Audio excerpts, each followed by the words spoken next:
সোনার পাথর বাটি। অর্ধেক সরকার হলো পুরনো, প্রেসিডেন্ট থেকে শুরু করে অন্য বাহিনী প্রধানগুলো সব পুরনো, আর নতুন কয়েকজন তারা এনজিও গ্রাম বলা হয় কিছু চট্টগ্রামের কিছু এনজিও।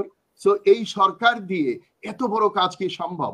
4000-এর উপর বহিষ্কার করতে হয়েছে একটি দলকে। সুতরাং আপনারা বলার সময় বলবেন বড় দল দরকার, আপনারা বলবেন বড় দলে কেন আমরা থাকি না। বাংলাদেশের কোনো বড় দলই আদর্শিক নয়, তারা তাদের একটাই আদর্শ লুটে পুটে খাওয়া। নেতাদের নিয়ে কি কি বলছে, কে কোন উদ্দেশ্যে নাড়াচাড়া করছে। এই যে বিএনপি আজকে ঐক্যমত্য পরিষদে যাওয়ার জন্য একটা লোককে, সবচেয়ে বিতর্কিত লোককে ওখানে পাঠাচ্ছে, এটা কি অন্য কোনো দেশের চাপ? কেন ওই ব্যক্তিটা গিয়েই ওখানে কথা বলতে হবে? ওই অবস্থা আমি যা বলছি প্রমাণিত। আপনি দেখেন একটা দেশের এমপির যে কাজ, ওটার রেখে ওখানে গান বাজনা হতো, মমতাজের গান, অমুকের কবিতা, আর লেখাপড়া জানে না, রিডিং করতে পারে না, ওই অভিনয়টুকু হতো এত বড় একটা সংসদ ভবনে এত কোটি কোটি টাকা খরচ করে। আর এদিকে এলাকায় গিয়ে গম চালে আমার এলাকায়, আমি বলি আমার এলাকায় হাসমি ভাই 2 ধরনের কালভার্ট ব্রিজ আছে, নাম হলো BNP culvert, Awami League culvert. জমিতে কোনো পানি নাই, খাল নাই, কালভার্ট করা আছে, তাদের কর্মীদেরকে বাঁচিয়ে রাখার জন্য এগুলো দেওয়া হয়। আমি দ্ব্যর্থহীন ভাষায় বলি যে আমরা সংস্কার কমিটির সাথে দেখা করেছি, কোনো এমপি যেন কোনো উন্নয়ন কাজে জড়িত না থাকে, তাহলেই টাকার খেলাটা বন্ধ হবে। তারা যে ইনভেস্ট করে সেটা উঠিয়ে আনতে চায়, এইটুকু যদি করতে পারতো তাহলে অনেক বড় হতো। এবং অনেক এই দুষ্ট লোকগুলোকে আর ক্যান্ডিডেট হিসাবে পাওয়া যেত না, যে লাভ নাই, তখন জ্ঞানী মানে যারা লেখাপড়া করেছে, যারা দেশকে ভালোবাসে, তারা ক্যান্ডিডেট হয়ে আসতো। দেখেন হাসমি ভাই, আমি 2007-এ এই বইটা লিখেছি, এখানে 45 and 44 পেজে দুইটা ফর্মুলা 1 দুইটা সংস্কারের ব্যাপারে বলেছিলাম। এই সংস্কার চাই সাংবাদিকতায় ও সশস্ত্র বাহিনীতে সংস্কার প্রয়োজন। এই দুইটা সংস্কার যদি 2007 থেকে হতো তাহলে আজকে লেফটেন্যান্ট জেনারেলকে পালিয়ে যেতে হতো না। এই ডিজিএফআই এর ডিজি রিটা শেষ হয়ে গেলে তার কোটি কোটি টাকা, 1000 কোটি টাকা যে থাকে, এগুলো দেখতে হতো না। এবং সাংবাদিকরা আজকে অনেক বড় বড় সাংবাদিকরা, সম্পাদকরা জেলে আছে, এই সংস্কার হয়নি বলে এটা হয়েছে। এখন আসেন সরোয়ার, ব্যারিস্টার সরোয়ার কিছুটা বলেছে এই সরকারের ব্যাপারে। একটা অথর্ব সরকার আমরা হয়েছে, কিন্তু এমন না পারছি গিলতে, না পারছি খেতে ফেলতে, এরকম একটা সরকার আমরা হয়েছে। এই যে ঐক্যমত্য কমিশন, কেন এটা ঐক্যমত্য কমিশন হবে? ওনারা কি পুরো জাতিকে একমতে আনার, পলিটিক্যাল পার্টিগুলো এত এটা একমতে আনার কোন ক্যারিশমা, কোন ক্ষমতা তাদের আছে? এটা হওয়া উচিত ছিল জুলাই আগস্টের অভ্যুত্থানের উদ্দেশ্য বাস্তবায়ন কমিশন, যে আমরা যে প্রাণ দিলাম, আমরা যে রক্ত দিলাম, যেই উদ্দেশ্যে, সেই উদ্দেশ্য বাস্তবায়ন কমিটি হলেই ওই কমিটির নামই তো একমত হয়ে গেল, এর বাইরে যারা তাদের দরকার নাই। তো সুতরাং আমরা যদি মূল উদ্দেশ্য থেকে সরে যাই, দেখেন জুলাই সনদ হচ্ছে না, জুলাই ঘোষণা, জুলাই ভুলে যাচ্ছি আমরা ধীরে ধীরে, একমাত্র এনসিপি গলা ফাটিয়ে চিৎকার করছে সারা দেশে। তো ওইখান থেকে আমরা ফিরে আসি যে যেই সরকারটা হয়েছে সেই সরকারটা একটা সোনার পাথর বাটি। অর্ধেক সরকার হলো পুরনো, প্রেসিডেন্ট থেকে শুরু করে অন্য বাহিনী প্রধানগুলো সব পুরনো, আর নতুন কয়েকজন তারা এনজিও গ্রাম বলা হয় কিছু চট্টগ্রামের কিছু এনজিও। সো এই সরকার দিয়ে এত বড় কাজ কি সম্ভব? এই জন্য আমরা যে সংস্কার পার্টি এবং সংস্কার জোট থেকে 10টা দাবি দিয়েছি, তার 1 নাম্বারটা আমি শুধু বলি আপনাদের। সংস্কার নিশ্চিত করতে হলে বর্তমান অন্তর্বর্তী সরকারের সংস্কারের মধ্য দিয়ে এগিয়ে যেতে হবে। বিতর্কিত উপদেষ্টাদের বাদ দিয়ে উদ্যমী ও জুলাই আগস্টের বিপ্লবের মাহাত্ম্য স্পিরিট ধারণকারী ব্যক্তিত্বের দ্বারা সরকারকে পুনর্গঠন করতে হবে, তবেই সংস্কার সম্ভব। না হলে ওই টাল্টি মাল্টি করে এইভাবে চালাচ্ছে। আপনি দেখেন নির্বাচনী পরিবেশ, আমি জামাত নিয়ে খুব বেশি কথা বলতে চাই না, কিন্তু নির্বাচনী পরিবেশ যে প্রয়োজন সেখানে আমি থাকতে চাই, কারণ জামাতের 71-এর ভূমিকা আমি নিজে চোখে দেখেছি। তো সুতরাং, তবে জামাতের আমি করি নাই, কখনো করব না, অতীত করব না, কিন্তু জামাতের একটা জিনিস প্রমাণ করেছে, 2টা মন্ত্রী ছিল, তারা করাপ্টেড ছিল না।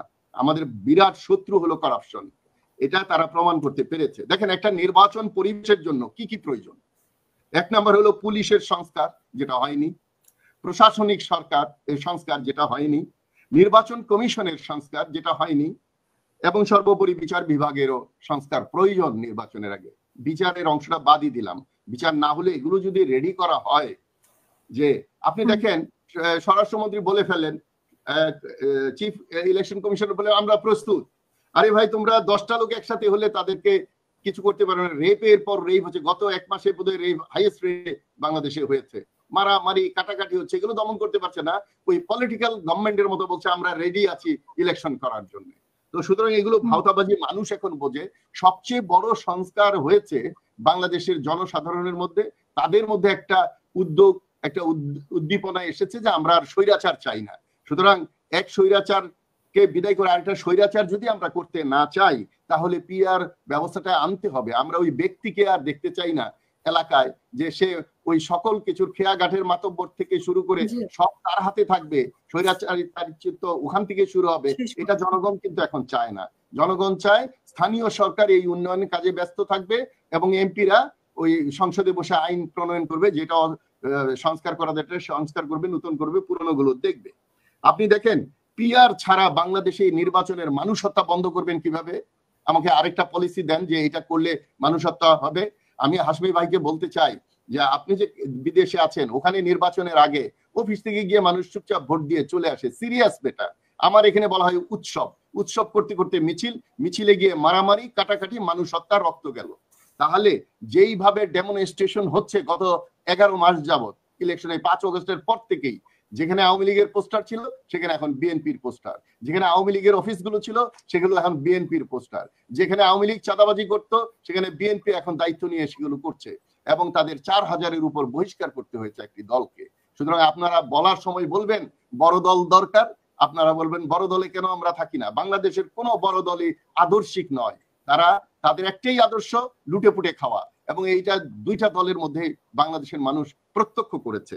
সুতরাং আমি মনে করি এই বাঁশ দিয়ে রডের পরিবর্তে যে ব্রিজের কথা বললেন, এইটাকে পরিবর্তন করতে গেলে পিআরে আসতে হবে। আর ওই ব্যক্তি নির্বাচন হলে সেই বাঁশ না এরপরে শোলা দেওয়া শুরু করবে, বা কাগজ দিয়ে ব্রিজ বানিয়ে বলবে ব্রিজ বানিয়েছি। এমনও ব্রিজ আছে যেখানে কোনো ব্রিজের চিহ্নই নেই, টাকা চলে গেছে। ইভেন কাদের সিদ্দিকের নামে এই কেস আছে যে উনি ব্রিজ করেন নাই, টাকা নিয়ে গেছেন সরকারের কাছ থেকে। আপনি চিন্তা করতে পারেন কি যে বাংলাদেশের জাতীয় পতাকা উড়িয়েছিলেন যিনি 2 ডিসেম্বরে, তিনি আবিষ্কারক বাংলাদেশের গৃহপালিত দলের এরশাদের সময়। সুতরাং আমাদের যে চরিত্র, সেখানে ব্যক্তির থেকে দলে যেতে হবে। আমরা জানি ব্যক্তির চেয়ে দল বড়, দলের চেয়ে দেশ, তবেই আদর্শিক কিছু তৈরি হবে। নতুবা ব্যক্তির হাতে দিলে তারা, মানে একটা মানুষের কত টাকা দরকার, তার চেয়ে বহু গুণ টাকা টাকা টাকা, ক্ষমতা, নারী। এই নারীর বিষয়টাও জামাতে নাই। আপনি দুটি দলেই দেখেন, নারী কর্মীরা, নেত্রীরা বলে যে আমরা নিগৃহীত, আমরা এলাকা মানে দলের মধ্যে সঠিকভাবে রাজনীতি করতে পারি না, এই জন্য নারীর সংখ্যাও কম। যারা পারে সেইমলেস হয়ে তারা করে। আমি যা বলছি বাংলাদেশের প্রেক্ষাপট থেকে বলছি। তো বাংলাদেশের বাংলাদেশে পিআর এনে এই পরিবর্তনটা আনা যেতে পারে, অথবা অন্য কোনো পরিস্থিতি আবিষ্কার করা উচিত। আমি মানুষের হত্যা দেখতে চাই না নির্বাচনে। নির্বাচনে কেন মানুষ মারা যাবে, ওটা কি যে আনন্দই করে, তাহলে এটা সব বন্ধ করে দিয়ে তাহলে অনলাইনে নির্বাচন করা উচিত, সেন্টার উঠিয়ে দেওয়া উচিত, এবং অন্যভাবে নির্বাচন করলে এই দেশের মানুষ বাঁচবে। এখন আমরা দেশের মানুষ বাঁচাবো, আমরা লুটপাট রোধ করব, নাকি পিআর আর ওই পাস ফাস ওগুলো নিয়ে যুদ্ধ করব? সুতরাং আমি জানি না, দুইবারই আমাকে খুব তাগিদ দেওয়া হয়েছে, আমি কি বেশি সময় নিচ্ছি? যাই হোক, বেশি সময় নিতে চাই না, শেষ করতে চাই এইভাবে যে আসলে আমরা জাতীয় স্বার্থের দিকে মনোযোগী কম, আমরা ব্যক্তি স্বার্থের বেশি মনোযোগী। এই জন্যই ব্যক্তিকে আর বড় হয়ে আর বড় কিছু, শোনেন হাসমি ভাই, 300 জমিদার তৈরি করা হয়েছিল প্রথম থেকে, আর শেষ 3 টার্মে 300 ডাকাত তৈরি করা হয়েছিল, একজন আরেকজনকে খুন করে। তো সুতরাং এই ডাকাতও চাই না, জমিদারও চাই না। এটা পিআর সিস্টেমে দলের হাতে যাক, দল খারাপ ক্যান্ডিডেট দিলে সেটা দল বুঝবে, দলের পরবর্তী নির্বাচনে সেগুলো বুঝবে। আরেকটা কথা বলে শেষ করি হাসমি ভাই, ছোট দলকে দিলে যে একটা বিভেদ হবে, এটা কিভাবে আমরা নিশ্চিত হতে পারি? 100 দল যদি ইলেকশনে পাশ করে আসে, এই 100 দলও তো একটা জোটের মধ্যে, বা যারা ন্যায় বেশি ন্যায় বিচার করবে তাদের দিকে থাকা, এটা তো সম্ভব। আমরা তো বিশ্বাস করিনি যে আমাদের তরুণরা তারা ওই এসি ঘর থেকে বেরিয়ে এসে আন্দোলন করবে। আমরা তো বিশ্বাস করিনি যে আমাদের প্রাইভেট ইউনিভার্সিটির ছেলেমেয়েরা এসে রাঠে বুক চিতিয়ে রক্ত দিবে। আমরা তো বিশ্বাস করিনি অবসরপ্রাপ্ত সশস্ত্র বাহিনীর সদস্যরাও, পরিবাররাও মিছিল মিটিং এ যাবে। আমরা তো অবিশ্বাস্য সব করেছি। তবে কেন আমরা পিআর প্রতিষ্ঠিত করে বাংলাদেশকে রক্ত মুক্ত ইলেকশন দিতে পারবো না? যুদ্ধ, যেই দেশে আবু সাইদরা আছে, মুগ্ধরা আছে, সেই দেশে কোনো স্বৈরাচারের হবে না। বাংলাদেশ এই জাতি হিসাবে একটা সংগ্রামী জাতি, আমরা দেখেছি বিএসএফ যখন বর্ডারে গিয়ে দাঁড়িয়ে যায় কাঁচি হাতে কৃষক হাতে বসে থাকে কিছু করতে না পারলেও। সো আমি এই হতাশাগ্রস্ত নই। সমস্যাটা হয়েছে যে জুলাই আগস্টের যে বিজয় এটা হাতছাড়া হয়ে গেছে, এটা চিন্তাই হয়ে গেছে। যারা এটার মধ্যে ইনভলভ না তারা এসে জুড়ে বসে জিনিসটাকে বিশৃঙ্খল করে। মানুষ তো বারবার ভুল করবে না। আজকে আমাদের সেই তরুণরা আবার মাঠে, আমরা যদি তাদের যে স্লোগান, তাদের যে বক্তব্য, তাদের যে কথা এগুলো যদি বুঝতে পারি, আর জনগণের মধ্যে যে পরিবর্তন এসেছে, তারা ওই চাঁদাবাজি এখন চায় না। আপনারা যদি খুব খেয়াল করে দেখেন, একেবারে আম জনতা যারা রিক্সা চালায়, ভ্যান চালায়, একেবারে নিম্ন আয়ের মানুষ, তারা দেখেন যে রাজনীতি নিয়ে এবং সরকার নিয়ে এবং রাজনৈতিক দল ও নেতাদের নিয়ে কি কি বলছে, কে কোন উদ্দেশ্যে নাড়াচাড়া করছে। এই যে বিএনপির আজকে ঐক্যমত্য পরিষদে যাওয়ার জন্য একটা লোককে, সবচেয়ে বিতর্কিত লোককে ওখানে পাঠাচ্ছে, এটা কি অন্য কোনো দেশের চাপ? কেন ওই ব্যক্তিটা গিয়েই ওখানে কথা বলতে হবে এই পার্টির? এটা নিয়ে নানা রকম কথাবার্তা হচ্ছে। সুতরাং আমাদের সচেতন থাকতে হবে, চোখ কান খোলা রাখতে হবে। প্রকৃত বিজয়, চূড়ান্ত বিজয়ের জন্য আমাদের অপেক্ষা করতে হবে। কারণ 15-17 বছরে যে স্বৈরাচার তৈরি হয়েছিল, সেই স্বৈরাচারের টিম তো রয়ে গেছে। এই টিমকে ধ্বংস করতে গেলে আরেকটা গণ অভ্যুত্থান আমাদের হাতছানি দিয়ে ডাকছে। আমরা তার জন্য প্রস্তুত থাকবো সবসময় এবং দেশকে মুক্ত করবই। যত রকম দস্যু ডাকাত, দেখুন রাজনৈতিক দল আর ডাকাত দল তো এক নয়, আমরা প্রায় কাছাকাছি দেখছি। এখান থেকে দেশকে মুক্ত করতে হলে আসলে জনগণ এটা সম্পৃক্ত করে, ছাত্র জনতা, সেনাবাহিনী, সবাইকে এটা কাজ করতে হবে। আর সরওয়ার যেভাবে বর্ণনা দিল, আমিও একমত যে স্বরাষ্ট্র মন্ত্রণালয় থেকে শুরু করে সকল মন্ত্রণালয় অনেক তো ঘুমন্ত মন্ত্রণালয়, তারা কোনো কাজই করছে না।